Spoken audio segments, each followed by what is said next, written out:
Les amis, ravi de vous retrouver aujourd'hui pour une nouvelle vidéo et dans cette vidéo on va essayer de dresser les enjeux et les dynamiques de ce dimanche football sur le vieux continent. Je vais parler des 4 championnats majeurs. J'ai déjà évoqué la Ligue 1 dans la dernière vidéo que j'ai sortie. J'avais fait un peu une preview de Strasbourg PSG, de Lille OM, donc allez la regarder pour tous les friands de Ligue 1. Mais pour ceux qui s'intéressent un peu plus à ce qui se passe sur le vieux continent, je vous invite à regarder cette vidéo parce qu'on va essayer un peu de dresser les enjeux.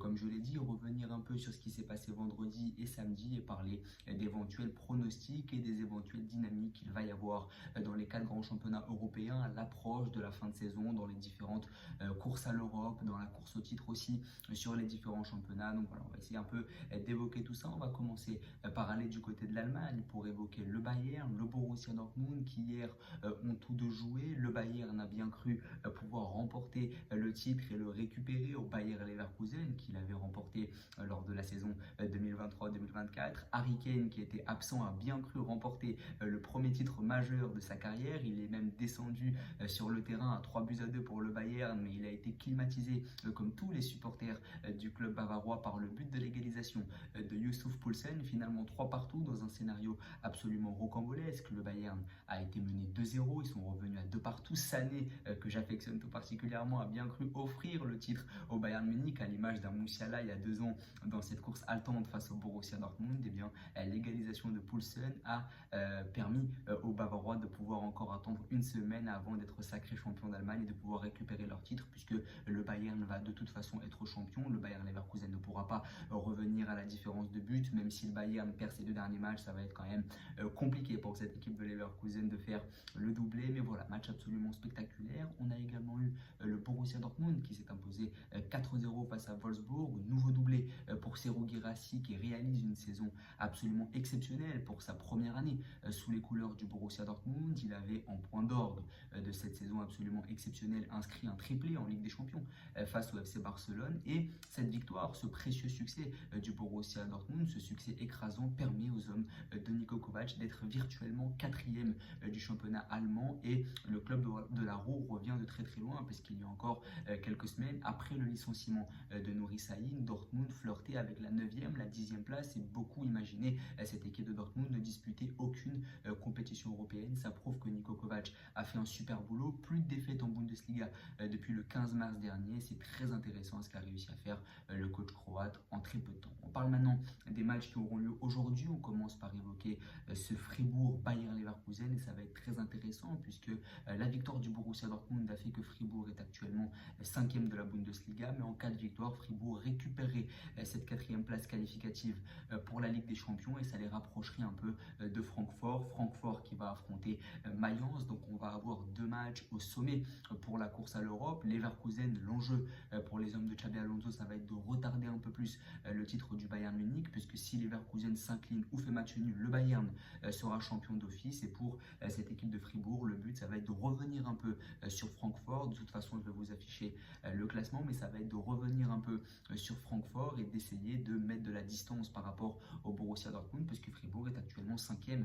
du championnat allemand. Cette équipe de Mayence qui n'a plus gagné depuis 6 matchs va devoir renouer avec le succès, parce que là aussi il y a une course à la Ligue Europa. Mayence va devoir se repositionner aussi. Avec le match nul concédé par Leipzig face au Bayern, Mayence pourrait bien revenir, mais les coéquipiers de Jonathan Burkardt sont sur une mauvaise dynamique. Plus de victoires depuis 6 matchs, comme je l'ai dit, 3 défaites, 3 matchs nuls. Ça va moins bien pour une équipe qui a quand même été l'une des principales attractions de la Bundesliga cette saison, avec pas mal de joueurs de qualité. Il y a Burkardt, il y a Amiri, il y a Cassie aussi, le piston gauche qui est passé du côté de la Ligue 1, qui avait joué à Strasbourg il y a quelques années. Donc cette équipe, elle est intéressante, mais elle va un peu moins bien, et elle reçoit Francfort, une équipe de Francfort qui n'a pas encore assuré sa place de 3e, puisqu'ils n'ont que 4 points sur le Borussia Dortmund, 4 points d'avance sur le Borussia Dortmund qui est 4e. Mais Francfort a décroché un superbe succès la semaine passée, 4-0 face à Leipzig dans cette course à l'Europe. Ça les a sûrement remis en confiance, avec Hugo Ekitike qui réalise une très belle saison, puisqu'il a inscrit la bagatelle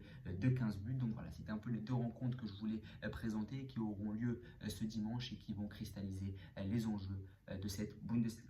parle maintenant du championnat anglais et là aussi il y a beaucoup d'enjeux. Alors Liverpool est champion, Arsenal a quasiment sécurisé sa place de deuxième, mais attention tout de même aux Gunners puisqu'il va y avoir pas mal de menaces qui vont planer sur les hommes de Mikel Arteta qui en plus sont complètement focalisés sur la Ligue des Champions et cette demi-finale retour face au Paris Saint-Germain qui aura lieu mercredi. Manchester City s'est imposé vendredi soir 1-0 face à Wolverhampton et donc là aussi on va avoir pas mal d'enjeux dans cette première ligue. On a d'abord ce Brighton-Newcastle, ça va être très intéressant cette équipe de Brighton qui veut se qualifier pour la prochaine Conference League, mais chez les Seagulls il y a cette limite qui est que tu es trop friable défensivement. C'était déjà le cas sous Roberto De Zerbi et ça ne s'est pas amélioré sous les ordres de Fabian Hürzeler. C'est une équipe qui ne parvient pas à faire de clean sheet. Il n'y a plus eu de clean sheet en première ligue pour Brighton depuis le 22 février dernier. Donc c'est une équipe qui prend énormément de buts, mais là aussi ils sont encore engagés dans cette course à l'Europe, mais ils n'espèrent plus la Ligue des Champions comme ils pouvaient l'espérer courant décembre, courant janvier. C'est une équipe qui a pas mal faibli tout de même face à Newcastle qui s'est imposé sur 6 de ses 7 derniers matchs. Une dynamique très positive pour les hommes d'Eddie Howe qui en cas de succès peuvent passer devant Manchester City et récupérer la dernière marche du podium. En termes de dynamique c'est totalement différent puisque Newcastle est en pleine confiance alors que Brighton n'a gagné qu'un seul de ses 6 derniers matchs. Donc deux dynamiques complètement différentes pour deux équipes qui veulent disputer l'Europe. Newcastle la Ligue des Champions, Brighton la Conference League. On va également avoir ce Chelsea-Liverpool, gros choc. Une équipe de Chelsea qui va avoir un calendrier très chargé. Tu vas affronter Liverpool, tu vas avoir aussi d'autres échéances qui vont arriver en Coupe d'Europe puisque tu es engagé en Conference League, mais tu vas également affronter Nottingham, Manchester United d'ici la fin de la saison. Donc le calendrier n'est pas clément pour les hommes d'Enzo Maresca. Et il y a une stat très intéressante et qui témoigne de la panne offensive de cette équipe de Chelsea, c'est que cette équipe londonienne ne s'est plus imposée par plus d'un but d'écart depuis le 25 février dernier. Donc c'est une équipe qui a du mal à mettre le rythme sur ses matchs. C'est aussi en corrélation avec la méforme de Cole Palmer qui marque moins depuis quelques mois désormais, mais c'est une équipe qui parvient à gagner. Ils ont battu Everton, ils ont battu Fulham sur les dernières semaines, ils ont réussi à renverser les Cottagers au terme d'un match très difficile, mais c'est une équipe qui n'arrive pas à gagner par plus de 2 ou 3 buts d'écart. Ils ne se sont plus imposés par plus d'un but d'écart depuis le 25 février dernier. Donc c'est une équipe qui parvient à gagner des matchs mais qui n'arrive pas à vraiment dominer ces rencontres-là, mais c'est une équipe qui peut encore espérer se qualifier pour la prochaine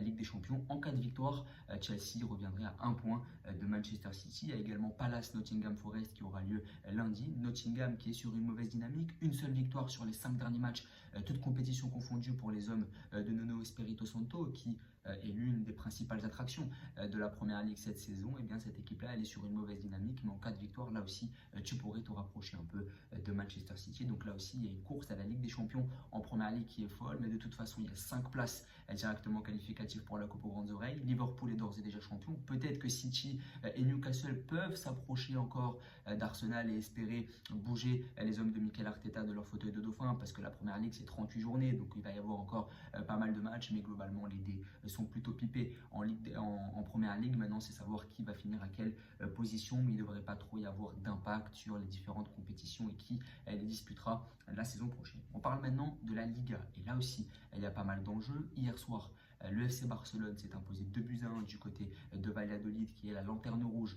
de la Liga. Un Hansi Flick qui a pas mal fait tourner son équipe. Yamal, Rafinha ont commencé sur le banc de touche. Le Barça a été mené, mais a réussi à renverser la situation grâce à Rafinha qui est rentré, qui a marqué notamment. Le Barça s'est imposé 2-1 et met provisoirement 7 points d'avance au Real Madrid. Le Real Madrid qui va affronter le Celta Vigo à domicile. Attention à cette équipe du Celta Vigo qui est 7e du championnat espagnol, qui espère disputer l'Europa League la saison prochaine. Et j'ai regardé, il y a quelque chose de très intéressant chez cette équipe du Celta Vigo, c'est que 5 des 11 joueurs qui ont composé le dernier 11 de cette équipe du Celta sont formés au club. C'est une équipe qui fait énormément confiance aux jeunes avec pas mal de joueurs issus du centre de formation, et ça paye puisqu'ils sont actuellement 7e de la Liga. Une équipe qui a battu Villarreal lors de la dernière journée 3-0, donc ce ne sera pas facile pour le Real que de s'imposer face au coéquipier de Borja Iglesias. Attention à cette équipe du Celta Vigo. Si le Real s'incline, ils pourront dire totalement adieu à la Liga puisqu'il y a le Classico qui va arriver la semaine prochaine, et j'imagine mal le Real battre le FC Barcelone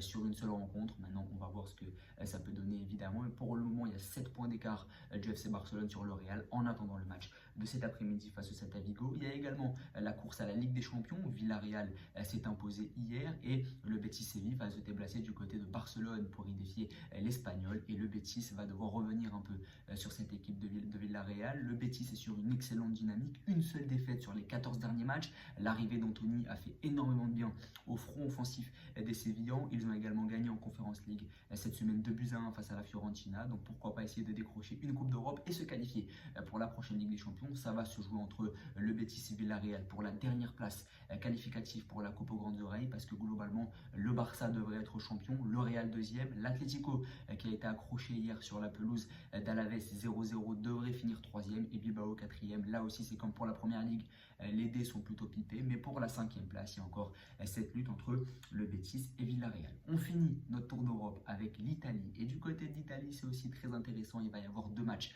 riches en enjeux aujourd'hui. D'abord on va aborder les deux matchs pour la course au titre qui ont eu lieu hier, avec l'Inter et le Napoli qui se sont respectivement imposés 1-0. La plus petite démarche pour les deux équipes, ça permet au Napoli d'avoir 3 points d'avance sur l'Inter Milan, de maintenir ces matchs-là confortables, donc c'est plutôt intéressant. Là aussi, l'Inter qui est focalisé sur sa demi-finale retour de Ligue des Champions face au FC Barcelone qui aura lieu mardi, et on va avoir Roma-Fiorentina. La Roma qui est sur une dynamique absolument exceptionnelle, plus de défaites en Serie A depuis le 15 décembre dernier. Si on prend les 20 derniers matchs de Serie A, la Roma est leader incontestable de cette Serie A. C'est très intéressant ce que fait Claudio Ranieri depuis son arrivée sur le banc de la Louve. La Roma qui veut se qualifier pour la prochaine édition de la Ligue des Champions. Il va y avoir également ce Juve-Bologne. Lors du match aller, il y avait eu 2 partout. La Juve était revenue dans les toutes dernières minutes. Bologne qui est une équipe très séduisante, qui est actuellement 5e du championnat italien, qui a battu l'Inter sur les dernières semaines, qui a